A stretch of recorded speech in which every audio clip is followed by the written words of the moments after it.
جب زندگی میں کوئی بھی مشکل پیش آئے، کوئی بھی ایسا واقعہ پیش آئے جو ہمیں اپسٹ کرے، جو ہماری مرضی کے خلاف ہو، جو ہماری خواہش کے خلاف ہو، تو سوچنا چاہیے کہ یہ میرے لیے ایک امتحان آ گیا ہے، کیونکہ اللہ تعالیٰ نے یہ زندگی بنائی ہے امتحان کے لیے۔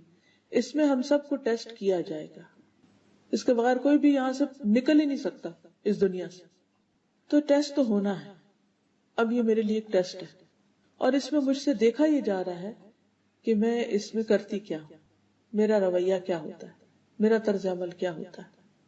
دوسری بات یہ کہ انسان یہ سوچے کہ یہ تقدیر میں تھا، میری یہ ہونا تھا۔ اب مثلا روڈ پہ جاتے ہوئے سموتھ جا رہی ہے گاڑی، اور بعض اوقات آپ پورے بچا کے نکل رہے ہیں، اتنے میں کوئی اور آ کے آپ کو ٹکر مار دیتا، اور وہ بھی کوئی خوشی سے نہیں مارتا، اس سے بھی ہو جاتی ہے مسٹیک۔ کیوں ہوئی؟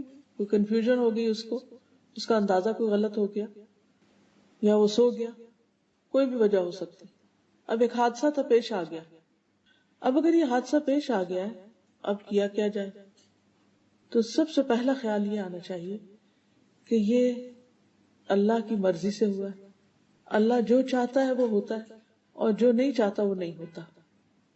قرآن مجید میں آتا ہے وَمَا تَشَاءُونَ إِلَّا أَن يَشَاءَ اللَّهُ رَبُّ الْعَالَمِينَ، اور تم چاہ نہیں سکتے مگر وہی کچھ جو اللہ رب العالمین چاہے۔ یعنی ایک بندے کی چاہت ہوتی ہے اور ایک رب کی چاہت ہوتی ہے، اور ہوتا وہ ہے جو رب کی چاہت ہوتی ہے۔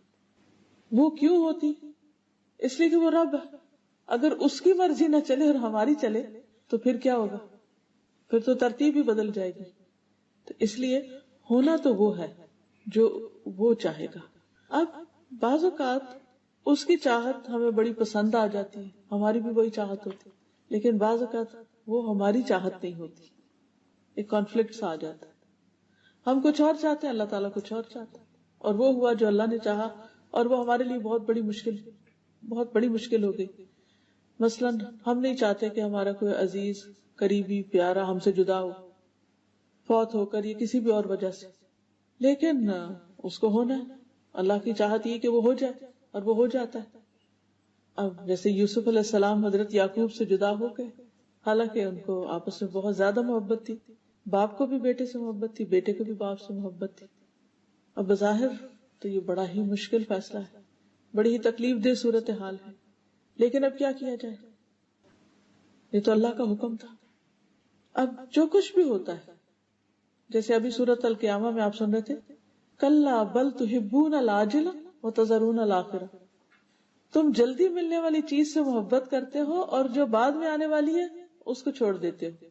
ایک تو اس کا معنی ہے کہ جلدی سے مراد دنیا، اور آخرت سے مراد آخرت، ہیئر آفٹر، اور ایک اس سے مراد یہ ہے کہ جو چیز آج ملنے والی ہے ہم اس کو پریفر کرتے ہیں، ادھار کی بجائے نقد چاہتے ہیں، تھوڑا بھی ملے آج مل جائے، فوری مل جائے، جلدی چاہتے ہیں، عاجلہ چاہتے ہیں۔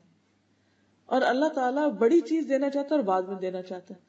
اب سوچئے یوسف علیہ السلام کے کیس میں کہ اگر وہ اپنے والدین کے گھر رہتے اور بھائیوں کی یہ چپکلیں ساری زندگی چلتی رہتی، تو وہ محبت کے ایلیمنٹ کو تو تسکین ملتی رہتی کہ باپ بیٹا ایک دوسرے کو دیکھ رہے ہیں، قریب ہیں، تسلی ہے، تسکین ہے، روز کے معاملے ڈسکس ہو رہے ہیں، آج بھائی نے یہ کر دیا، آج اس نے یہ کر دیا، تو وہ ایک دوسرے کی شکایت کر کے سین چلتا رہتا ہے۔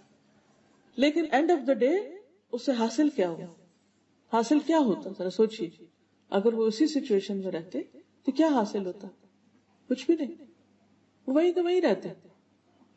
اللہ سبحانہ و تعالیٰ ان کو اس سچویشن سے نکال لے گیا۔ وہ میتھڈ بڑا تکلیف دہ تھا کہ بھائیوں نے کنویں میں پھینکا، ہارٹ بریکنگ ہے، لیکن اس میں بھی ایک خیر ہے، کیونکہ اس کے علاوہ کوئی اور چارہ نہیں تھا۔ اگر وہ اس میں نہیں پھینک دے تو وہ دوبارہ مل جاتے، وہ خود ہی گھر آ جاتے۔ تو وہاں ڈالا گیا کہ جہاں سے نہ وہ خود آ سکتے تھے، نہ باپ جا کے ڈھونڈ سکتے تھے، نہ کسی کو بھیج کے منگوا سکتے تھے۔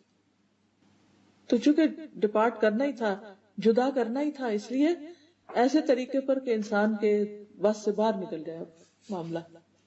اب آپ دیکھیے کہ وہ ایجپٹ پہنچ جاتے ہیں، جو اس وقت کا بہت ہی دنیاوی اعتبار سے سویلائزڈ اور بہت ترقی یافتہ ملک تھا، اور کہاں وہ فلسطین کا گاؤں جہاں پر وہ رہتے تھے، اور کہاں وہ ایجپٹ جہاں پر وہ پہنچ گئے، اور پھر جس کے گھر میں وہ رہے وہ گورنمنٹ آفیشل تھا، ان کا فائنینشیل منسٹر تھا، اس کے گھر کے رہن سہن طور طریقے وہ اللہ تعالیٰ نے سکھائے، یعنی دنیا کا سارا رکھ رکھاؤ اور دنیا کے نظام کیسے چلتے ہیں وہ ساری چیزیں انہوں نے وہاں سے سیکھی۔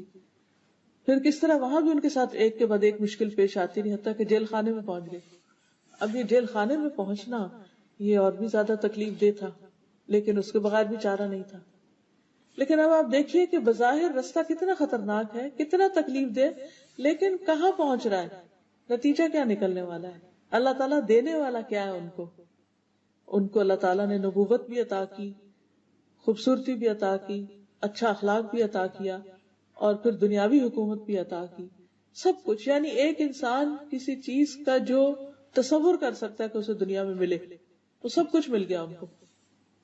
لیکن کن راستوں سے ملا، کن کٹھن راستوں سے، کن مشکل راستوں سے ہوتے ہوتے وہ وہاں تک پہنچے۔ یہ تو ایک مثال ہے۔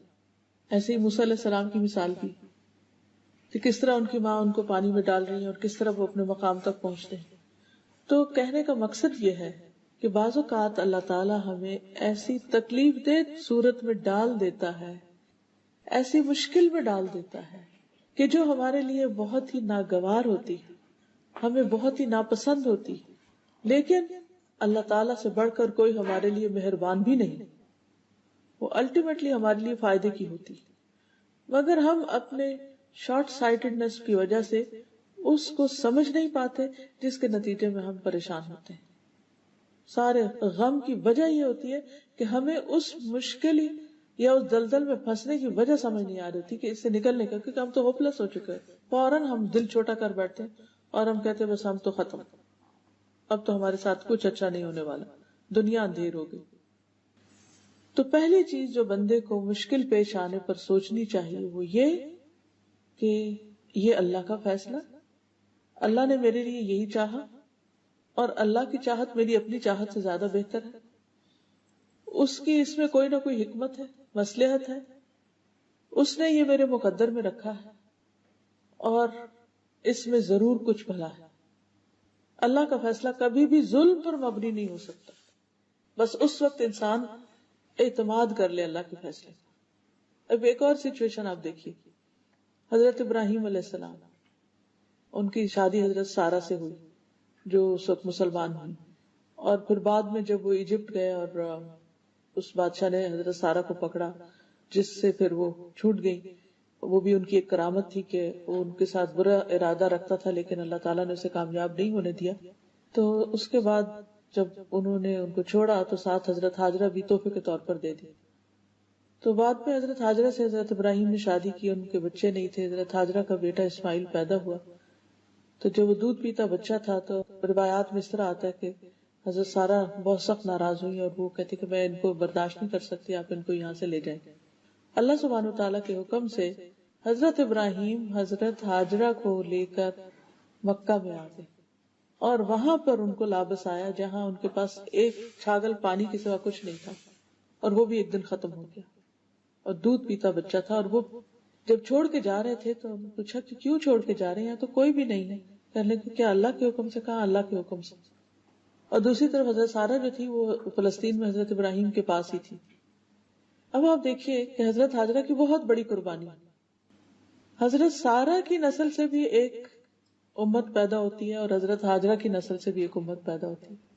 حضرت ہاجرہ کی اولاد میں سے ہیں حضور صلی اللہ علیہ وسلم، اور حضرت سارہ کی اولاد میں سے بنی اسرائیل۔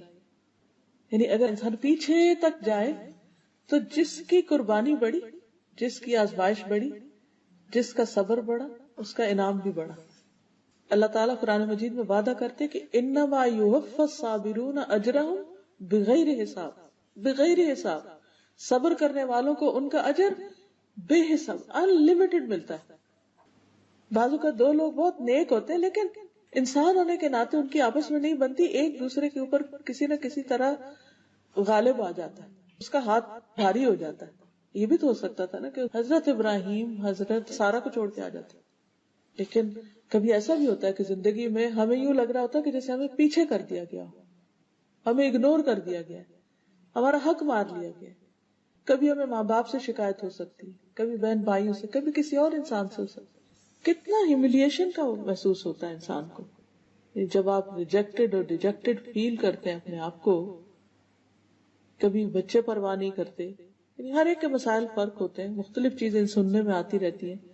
کوئی بچوں کی طرف سے پریشان ہوتا ہے، کوئی شوہر کی طرف سے ہوتا ہے، کوئی ماں باپ کی طرف سے ہوتا ہے، کسی کو دوست چھوڑ جاتے ہیں۔ بعض اوقات بہت اچھے تعلقات ہوتے ہیں، بچپن کے فرینڈز ہوتے ہیں، لیکن اچانک کوئی بیچ میں اور شخص پڑتا ہے اور اس کی دوستی زیادہ ہو جاتی ہے اور آپ کو ایک طرف کر دیا جاتا ہے، تو اس وقت بھی آپ بہت ہارٹ بروکن ہوتے ہیں۔ کبھی کوئی دنیا سے چلا جاتا ہے، یعنی انسانی دلوں کی حالتیں بہت عجیب ہوتی ہیں، اور یہ سارے صدمے انسانوں کے ساتھ ہی ہوتے ہیں۔ تو ایسی صورت میں جب بھی انسان یہ سمجھے کہ اس کا حق مارا گیا ہے یا اسے اگنور کر دیا گیا ہے یا اس کے ساتھ اچھا نہیں ہوا، تو اسے بھی اپنے حق میں اچھا ہی سمجھے، کیونکہ اللہ سبحانہ وتعالیٰ کسی پر ذرے برابر بھی ظلم نہیں کرتا، ذرے کے برابر بھی ظلم نہیں کرتا، اس سے بڑھ کر کوئی عدل کرنے والا ہے ہی نہیں۔ اس لیے کبھی بھی انسان کو یہ نہیں سوچنا چاہیے کہ میرے ساتھ اللہ نے اچھا نہیں کیا، اٹس ناٹ فیئر۔ نہیں، یہ کہنا چاہیے کہ اللہ مجھے سمجھ میں نہیں آ رہا کہ یہ میرے ساتھ کیوں ہو رہا ہے،